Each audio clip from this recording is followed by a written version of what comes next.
This is Hamilton Yard, the feeder for all cars moving around the industrial zone. The industrial zone of the route processes a variety of products and commodities. You will get the chance to haul several types of freight throughout the area.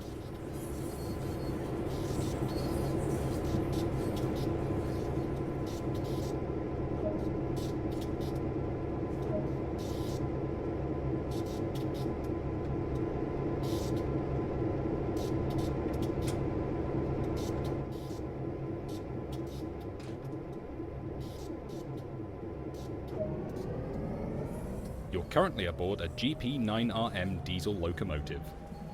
Canadian National have over 300 examples in operation across their network.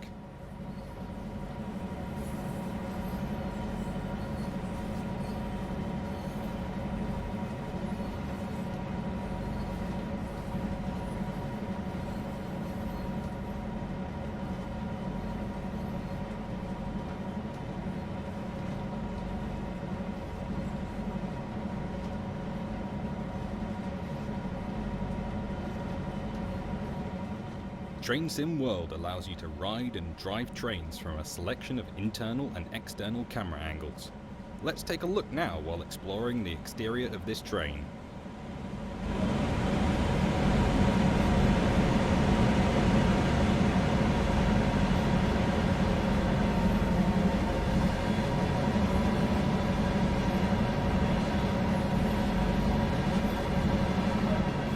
Other internal and external camera views are available to be explored.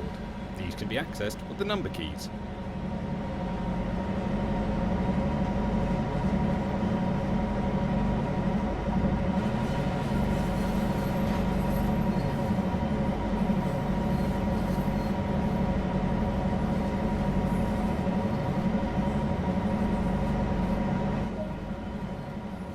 You've only travelled a short distance here, so let's take a look at what else there is to enjoy.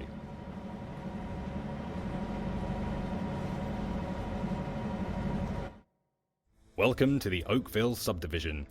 Take on the challenge of maintaining a busy railroad corridor while serving a bustling industrial complex. Keep up with the constant production of automobiles in Oakville while maintaining a constant flow of ethanol from Hamilton. Operate a variety of different services and freight between multiple facilities. Deal with frequent freight trains and industrial switches. Along the way, be sure to place route maps, repair broken lamps, put up safety signs, and install decontamination showers. Take on the challenges of freight operations along the Oakville Subdivision.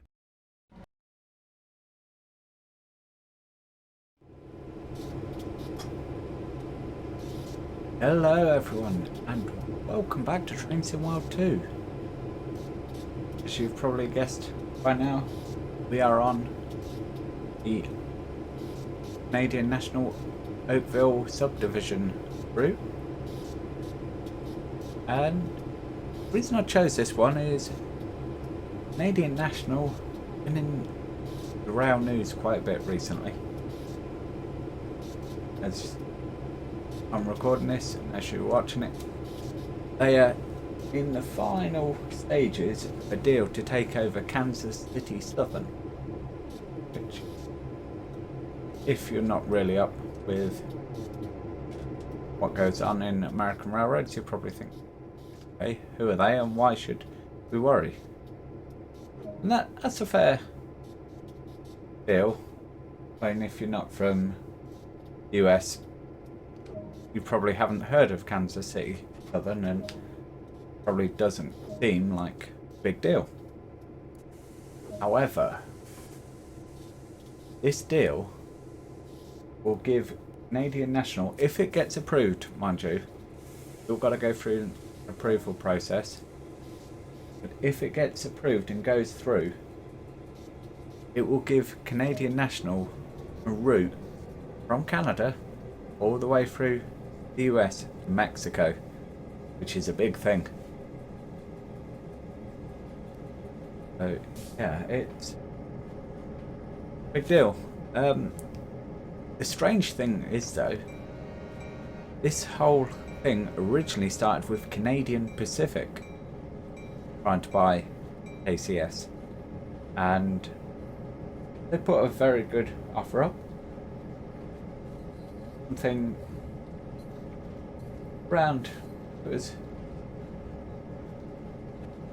the current deal I'm seeing here is $25 billion,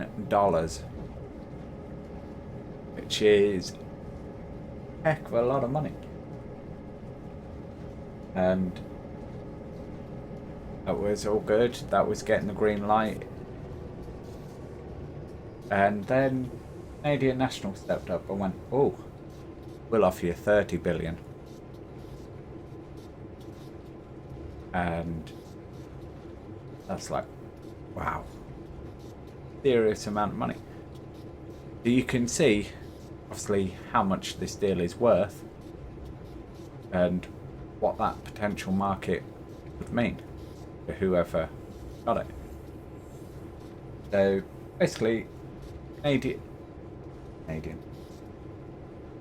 Canadian Pacific had the chance to raise their offer and either go above what Canadian National were offering or at least match it.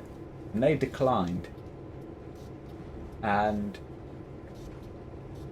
be fair, Kansas City Southern paid a $700 million breakup fee to Canadian Pacific for basically coming in and saying, no, we want Canadian National's offer. Which, you know, Canadian National will pick up that tab eventually.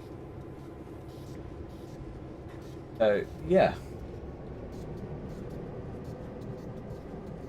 As I say, Canadian Pacific said they're not going to enter a bidding war.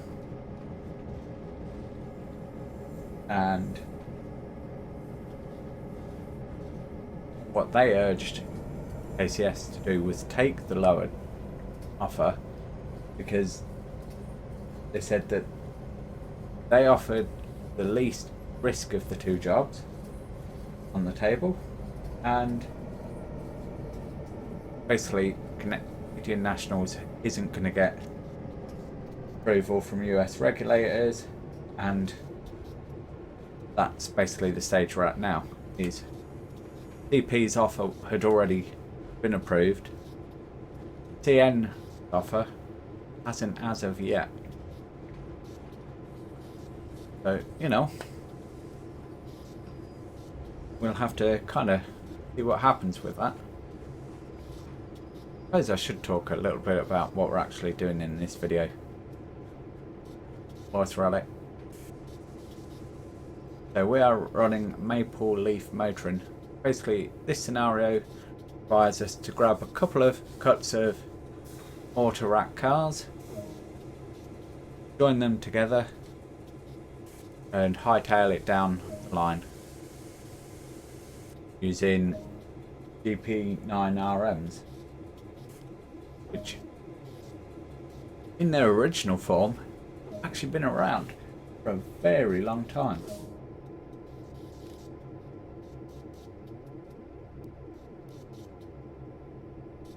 The RM, of course, does mean that they have received a rebuild over the years. I'd be very surprised if there's any original GP9s actually in service with any of the main railroads in the US now. Yeah, I'm just setting up the lights and everything. Now, I will confess, took me 3 attempts to actually do this scenario, and the reason being, up to this point that you see here, all good and well. Grab the first cut of cars, pop into the other loco, all went fine every single time. Oh, there was one effort where I actually didn't set the points correctly at the start and went the wrong way, but hey ho, you don't get to see that.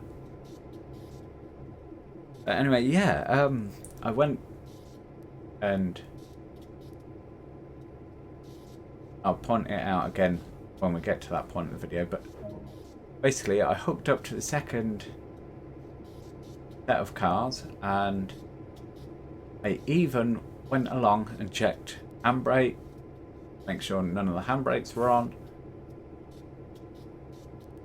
all that good stuff, and I could not move them out of the yard. No matter what I did, using the sander, going up to notch 8, just wouldn't move. And I scratched my head, I was like, what's going on? And it turns out there's two things. One is the couplings were stretched out, and what you'll see me do in this video is you'll actually see me back all the cars into each other. Basically that pushes all the couplings together. When we finally pull out of the yard, we pull the first car away, so that gets moving before that coupling tightens and moves the second one. So then two cars are moving by the time we pull the coupling tight and pull the third one, and so on and so forth down the train. You're not actually trying to move everything from a standing start at once. Now obviously you have to be careful with that. You don't want to jerk too much and you end up breaking a coupling halfway down the train. Now that isn't simulated in Train World, so we don't have to worry about it. Now the second thing is, you may have seen me press the button, but above the stand there's a COM button, and that's not to talk to the radio dispatcher or anything. That button controls the signal between the two locos.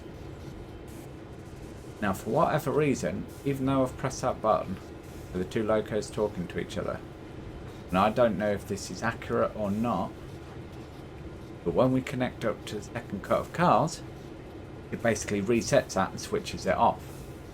And I didn't pick up on that first couple of tries. And I watched someone else do a video on this, and I see them go to this second loco and press the button on the second loco, and I was thinking, hey, that's strange. Now one thing to note is when you press the button in the other loco, it basically says, like, this is the loco that's giving the instructions. So what you have to do is press the button in the lead loco that you're in now. And eventually when I figured that out, as you'll see in this video, no problem. Sales straight away. I can't say whether it's because I'm stretching those couplings one by one, or if it's because of that communications button, or whether it's both together. Who knows? All I can say is that it does work somehow.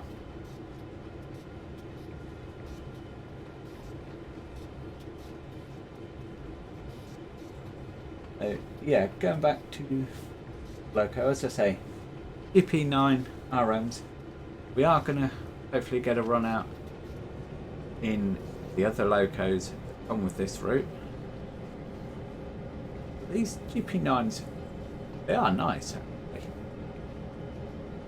Of course, the original GP9s came with a high hood, that being the window above stand here, control stand, that would have a high bonnet sticking out from it. So your view would literally be this side window here, and the control stand would actually have been orientated the other way. So you would drive this long hood forward, similar to a steam train in essence. And that was seen to be a safer option when diesel trains were first coming out. Because of course, if you're in an accident, you've got all that long hood before you hit the driver essentially. And Norfolk Southern, when they come into being in 1982, for a start, they still ordering locos in that configuration. High hood, long and short end, and control stands arranged for running long hood forward. Eventually they did switch that around. They had some locos with very limited number, mind you, but they actually had a limited number of locos that had dual stands running both ways. Then they switched, and there was some that were built with low hoods but still running long hood forward. And eventually, when we moved into the 90s, they finally got it.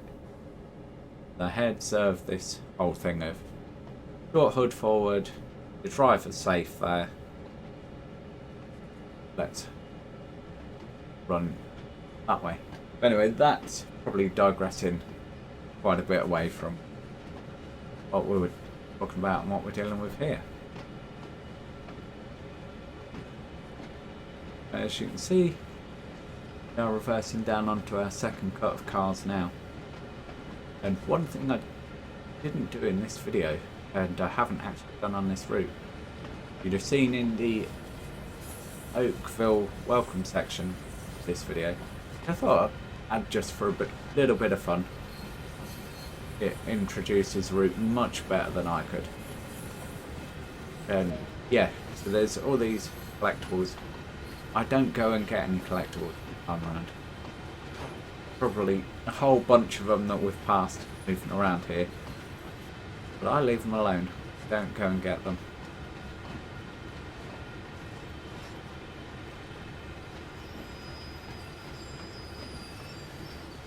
Just grab enough, a little bit of speed here. Don't want to come in too hard. I know from Trains World you bash and bump. Unless you're going really high speed, you're not going to derail or damage anything. Whereas on real railroads, you wouldn't want to be crashing into it at even 3 miles an hour.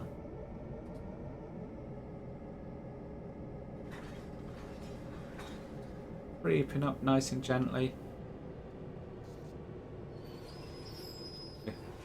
Mashing it a bit. He went a little too heavy on the brakes there.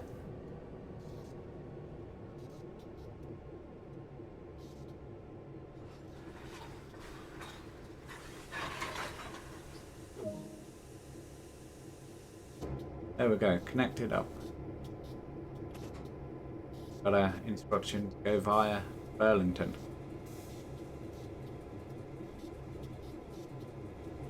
There. See me right there, press that button. This is where I actually doubted myself and went and jumped the second loco. Press the button on control stand. This look. Now, as you'll see, by pressing that button, I've in fact reset the one in the lead loco again.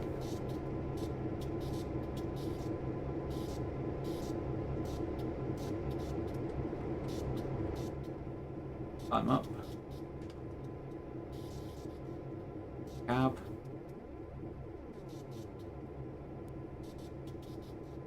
Very dodgy animation on climbing into the seat there. There we go. Buttons pressed. Roll. Reverser in forward. Pick notch 3. 4. You see,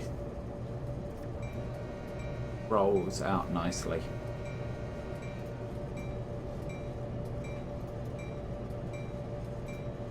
Whereas in previous attempts, I'd probably be doing about 1.3 miles an hour by now. With sand full on, trying not to have the wheels slip too badly. Yeah, even out. When we get out onto the main line, I was doing 8.4 mile an hour. That's notch 8, as I say, and if I tried to go down to notch 7 and give the engines, or engine as it actually happened to be, a rest, the speed would just drop straight off.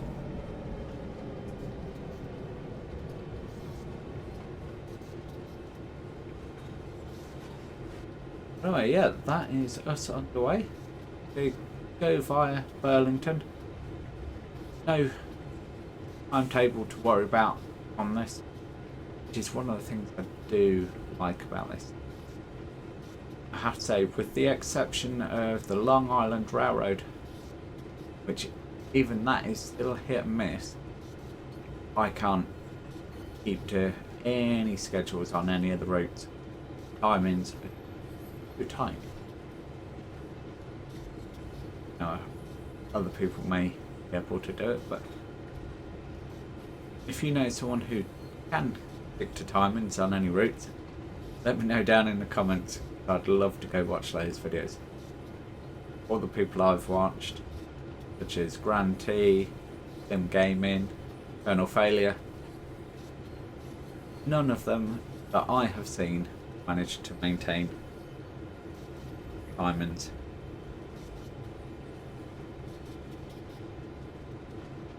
But anyway, now we're back underway. We'll go back to this deal. As I mentioned, would be the first railroad owned by one company, that is, run the length of North America, so Canada right down into Mexico.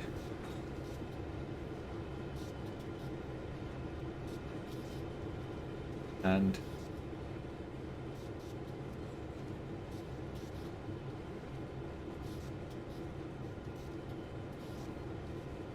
look, a whole lot of information here.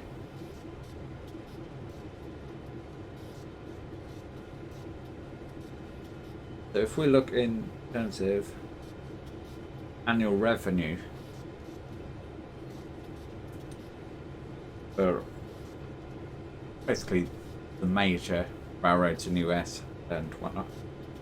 So BNSF is actually the largest. Union Pacific, which most people will be familiar with the yellow livery, not far behind. And then you have a jump down to CSX in third place, who are just over half of BNSF's annual revenue. Shortly followed by Canadian National, who again a similar gap, again down to Norfolk Southern. Then about 2/3 of Norfolk Southern's annual revenue you'll find Canadian Pacific, followed by KC Southern, about half of Canadian Pacific. So had Canadian Pacific succeeded in getting ACS, that'd probably give them about the same annual revenue as Canadian National, Norfolk Southern, in theory. Of course, if you've got a single railroad that can run all those route miles, then obviously that's a lot more attractive to people who want their goods transporting. You've got to deal with one company that can just haul it straight down. Worrying about multiple companies, multiple fees, tariffs, so on and so forth. Yeah, that would be a big selling point. The STB, who has to approve the merger, said that it will judge Canadian National's proposal under stricter merger rules in Canadian Pacific's, explaining that the smaller railroads plan would result in the fewest overlapping routes. So that is one of the concerns with Canadian National buying out KTS is you're going to have a whole bunch of overlapping routes, which inevitably means some of those routes are going to be dropped. Just the way the economics work. You're not going to use multiple routes to reach same destination if one's less profitable than the other.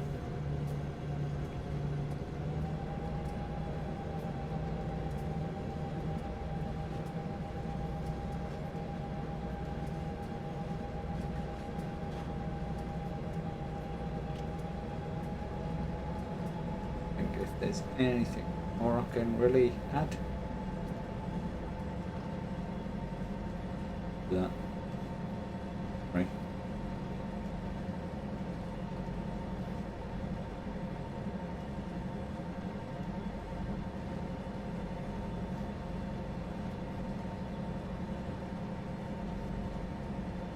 I really think I can mention much more on that.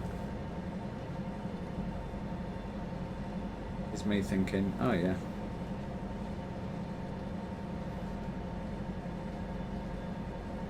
There'll be plenty to speak about.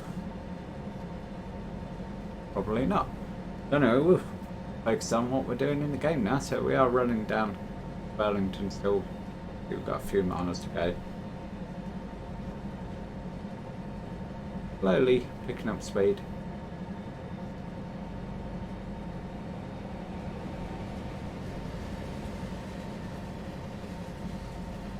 Grain train headed the other way there.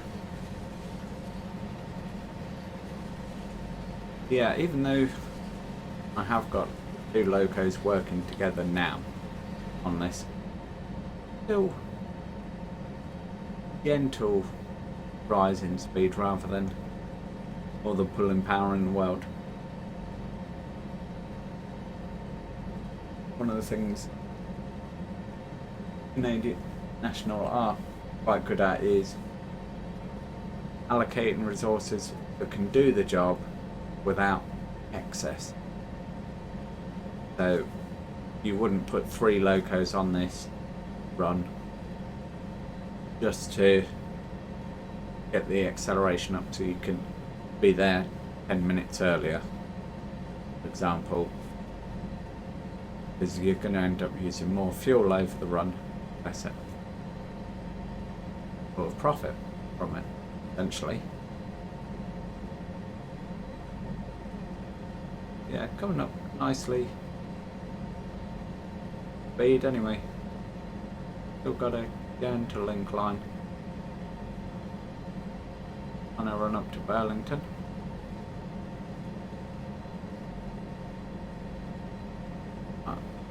As you're watching this video, we are just over. We know by the time this comes out, we will be a week away from the release of Cathcart Circle, new Scottish route, Trains 2. And I'm kind of looking forward to that. And it is a passenger route, and I am going to struggle with timings. Who knows? Maybe they've been a bit more fluid with it. Don't know if Dovetail manually put in the timings or whether they let the program work it out, and I suspect it's the latter, which is why timings are so tight, is because they expect the train to be run at optimal speed all the time, and you can't go from 0 out of the station to line speed in a blink of an eye. You've got to accelerate up to that. And I don't think the timings always allow for that, but even so, last 314s, it'd be nice to play with them. They are electric loco, electric multiple unit, locos. Yeah, it'll be fun. I think we'll enjoy playing with those.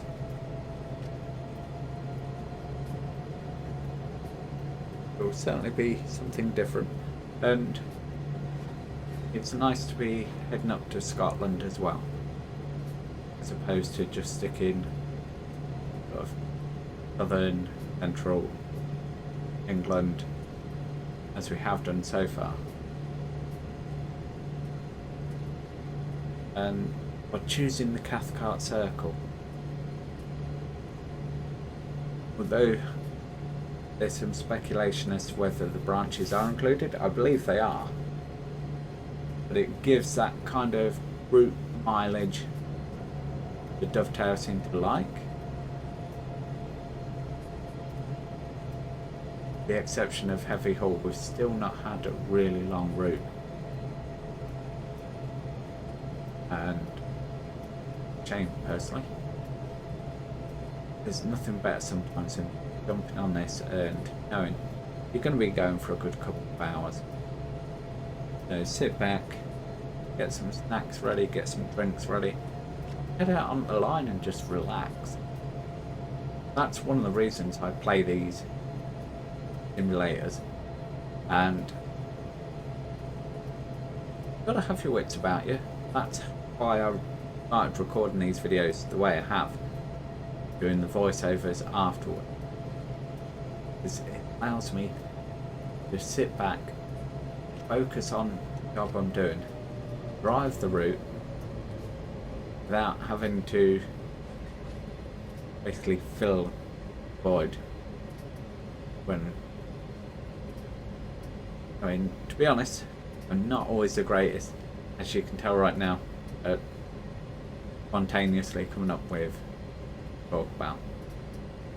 Some people have just got the gift of the gab and they can probably tell you about everything we're passing. Like, for example, I have no idea what station we're passing right now. And I also have no idea why we don't have passenger services on this route.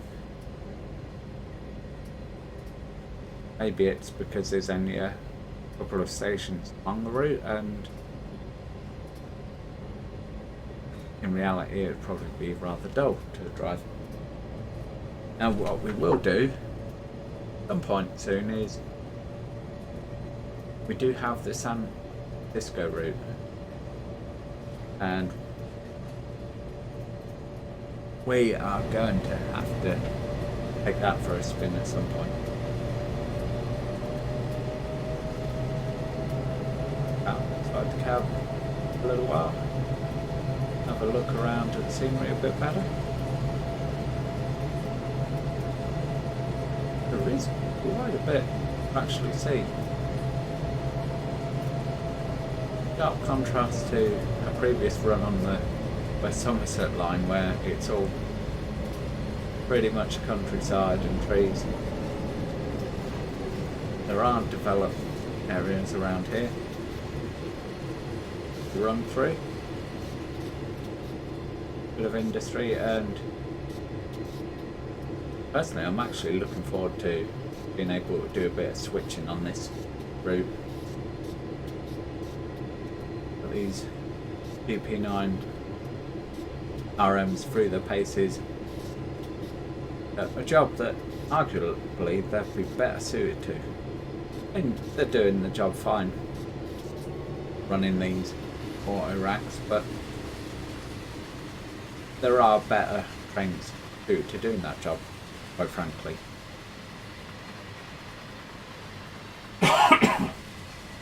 Excuse me, got a bit of a tickle in my throat there.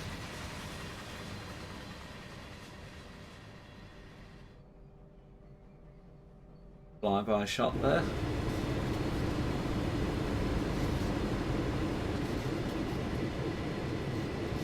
Incidentally, if anyone else does have this route and wants to have a go at beating my AP result, feel free to go ahead.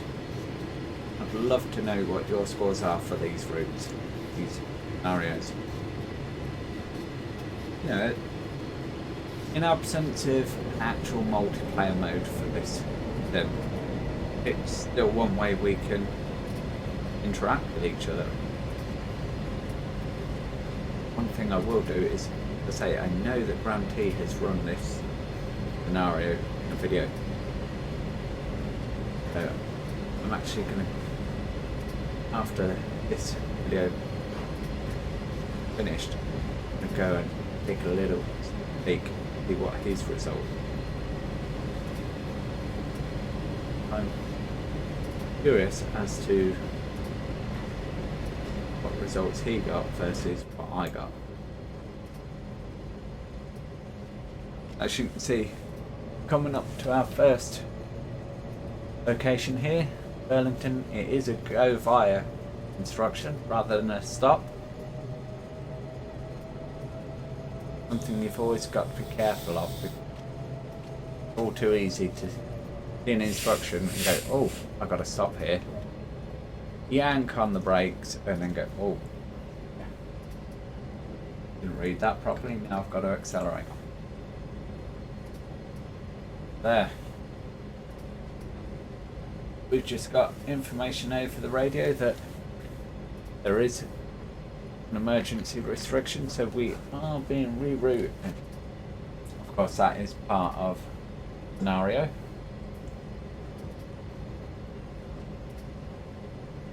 Guessing the real reason for that is the route that the train should take actually not modelled.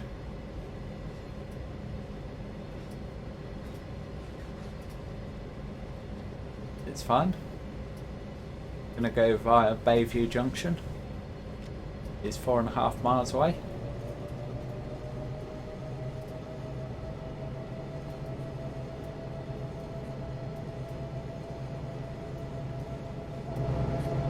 Play with the throttle a little bit here. Flashing yellow there, so any trains coming the other way, expect we hold further on down the line. Imagine with the previous train that we saw running through there.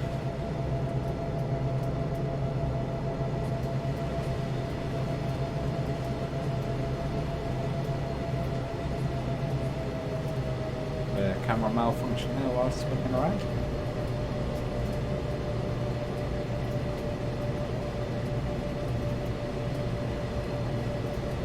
A little there.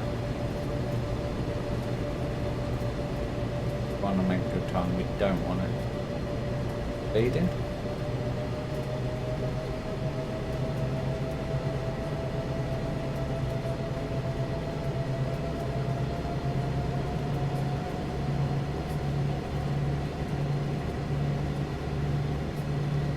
Green signal. Oh, there we go. 2.4 miles. We've got a 15 mile per hour restriction.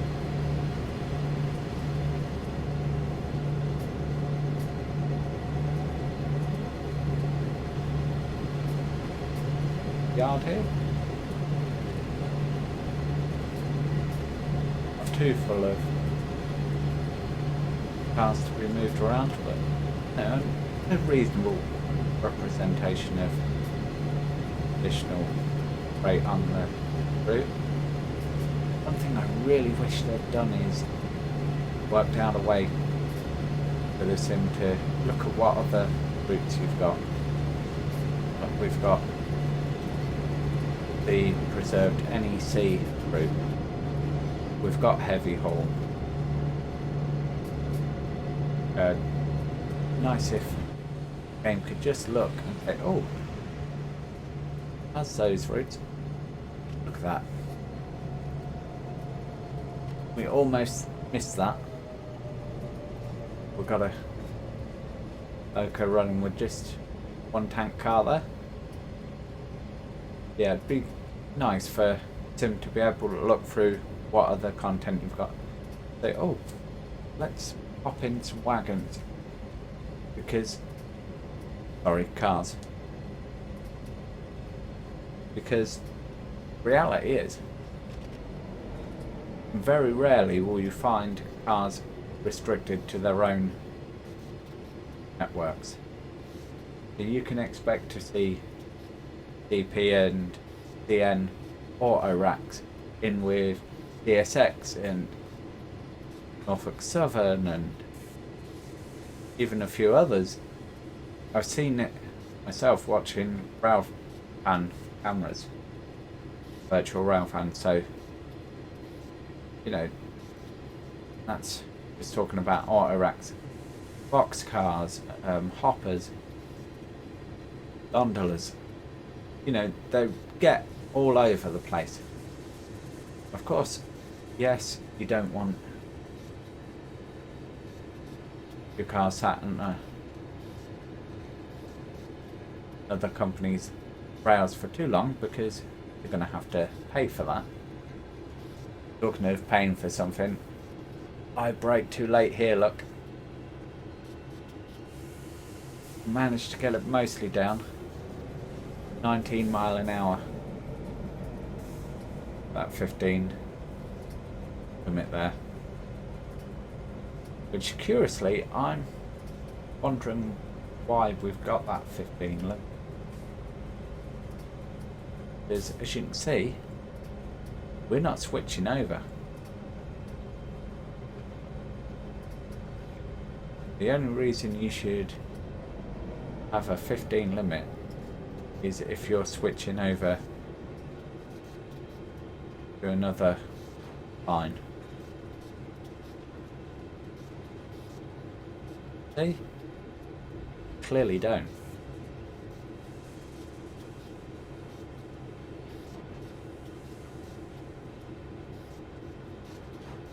Just have to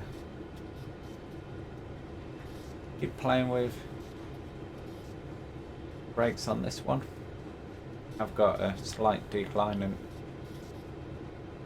though we do go up to 30, but the rear of the train has to pass that limit before we can actually speed up. Unless, of course, you're on the London Underground, which there is a fix coming. So when you get those points, you will, looking at the map there,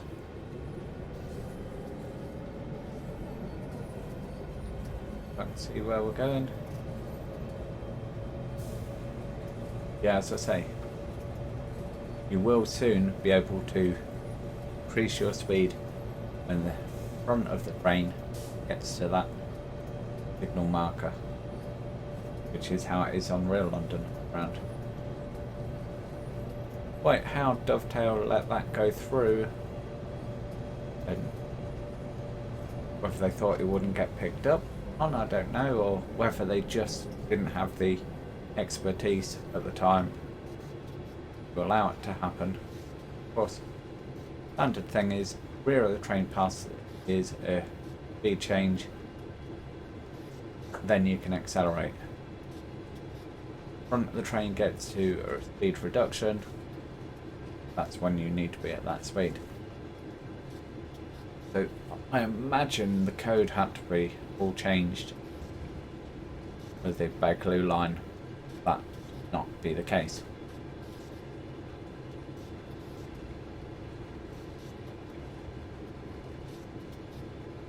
Anyway, I believe that line off to right there, the route we should be taking in real life. Could be wrong there. We are going via Hamilton Approach. In reality, we're nearly at the end of this run.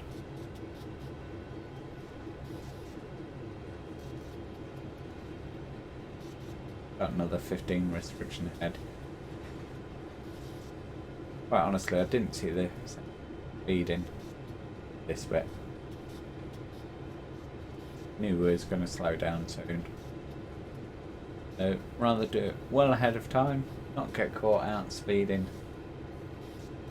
again. Of course, that damages the final score. which means it's easier for you guys to beat me.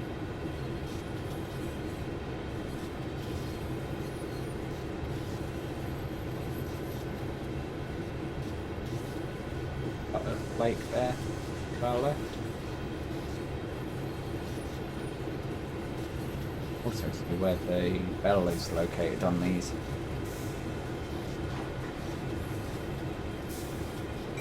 Many of these, of course, when originally built with the high hood, would have the bell located on the front of the loco. With the low hood, that necessitates a move of the bell. You know, I suppose you could have it on the low hood, but then it kind of defeats the object of improved visibility if you've got this big bell that in the middle.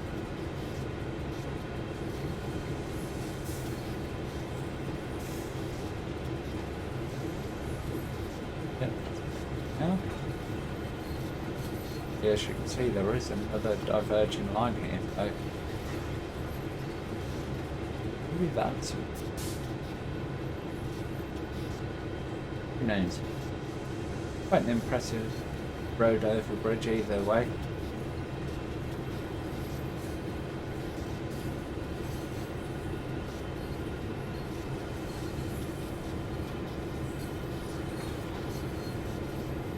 Crawling gently to distance.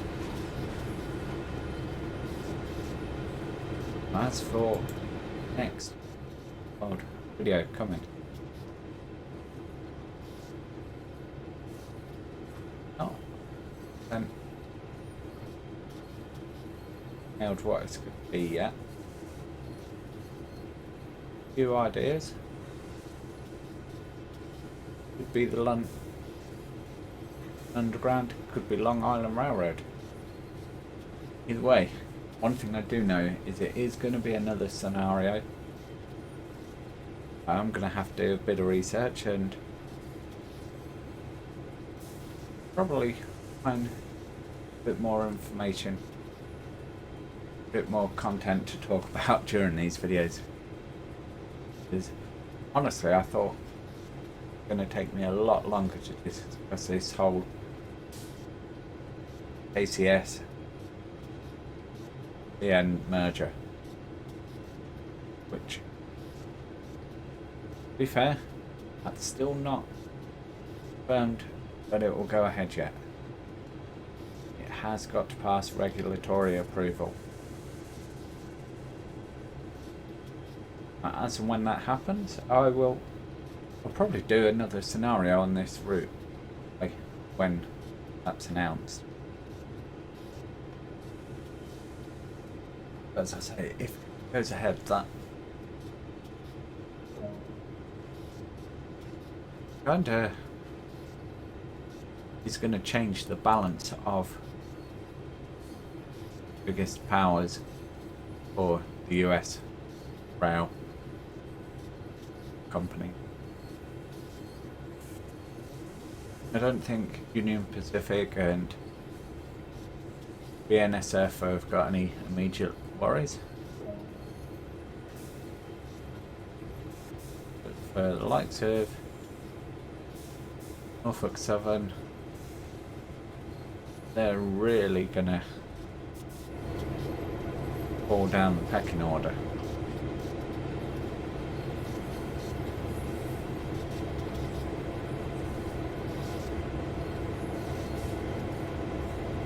And quite honestly, not sure why didn't see any of the US railroads jump on the bandwagon and have a shot at KCS. Unless, of course, they expected it to be shot down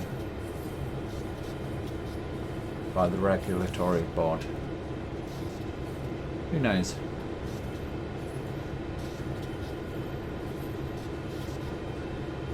Making a long crawl down the yard now.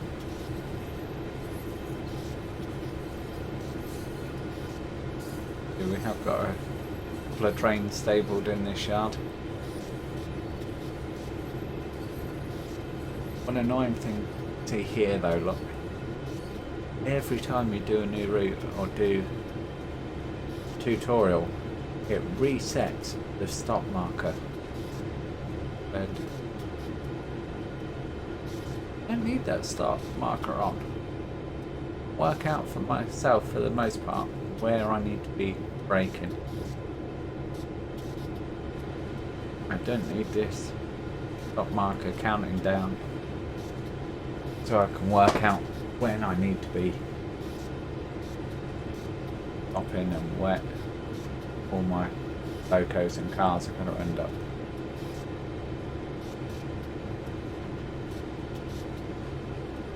Rest assured I will go through, or I record another video and ensure that that is switched off again. The issue is, again with this route, like the West Somerset Railway, when I run them and go to record, it's the first time I've run them. I've probably owned these two pieces of DLC quite a while.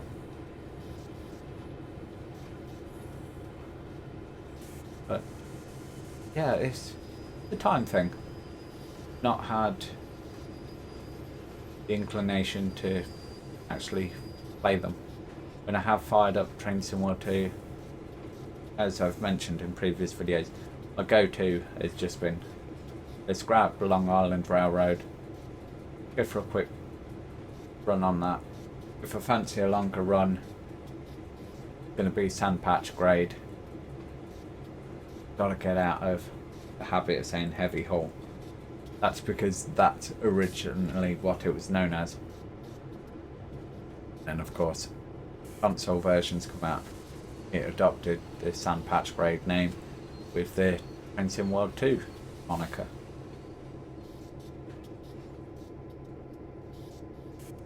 Yeah, bring it up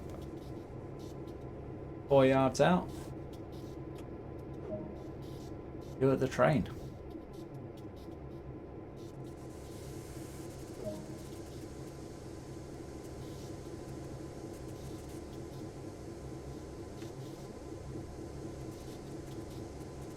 Press the handle out. There we go. There is the score, guys. 7355. Do you think you can beat it, or you have beaten it? Let me know down in the comments. But anyway, that is it. This video, guys. Thanks ever so much for watching if you've made it this far. And as always, I'll catch you in the next one. Bye for now.